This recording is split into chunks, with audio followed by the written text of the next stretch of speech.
عن أستاذنا الشيخ المحدث الجليل محيي السنة قامع البدعة شيخ الحديث العلامة المفتي السيد محمد فيض الكريم حفظه الله ورعاه.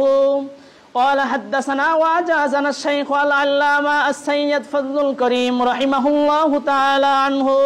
قال حدثنا وأجازنا العلامة عزيز الحق رحمه الله تعالى عنه. قال حدثنا شبير أحمد عثماني قال حدثنا حسين أحمد المدني قال حدثنا شيخ الهند محمود حسن دوبندي رحمه الله تعالى. قال حدثنا وأجازنا العلامة أحمد علي سهرنفوري رحمه الله تعالى عنه. قال حدثنا وأجازنا الشيخ محمد إسحاق الدهلوي. قال حدثنا وأجازنا الشيخ عبد العزيز الدهلوي رحمه الله تعالى عنه. قال حدثنا مسند الهند الشيخ ولي الله محدث دهلوي رحمه الله تعالى عنه. قال حدثنا مسند الهند أحمد بن عبد الرحيم. قال حدثنا وأجازنا أبو طاهر الكردي. قال حدثنا وأجازنا إبراهيم الكردي. قال حدثنا أحمد القشاشي. قال حدثنا وأجازنا أحمد الشناوي. قال حدثنا وأجازنا شمس الدين الرملي. قال حدثنا وأجازنا أبو يحيى زين الدين زكريا ابن محمد الأنصاري.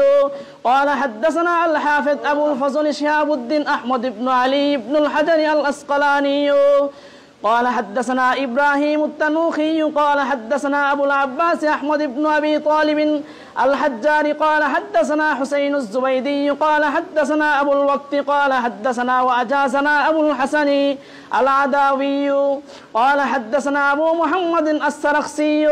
قال حدثنا محمد بن يوسف الفربري. قال حدثنا إمام الهمام حافظ الحجة أمير المؤمنين في الحديث أبي عبد الله محمد بن إسماعيل بن إبراهيم بن المغيرة بن البردسبة الجوفي اللماني البخاري رحمه الله تعالى عنه.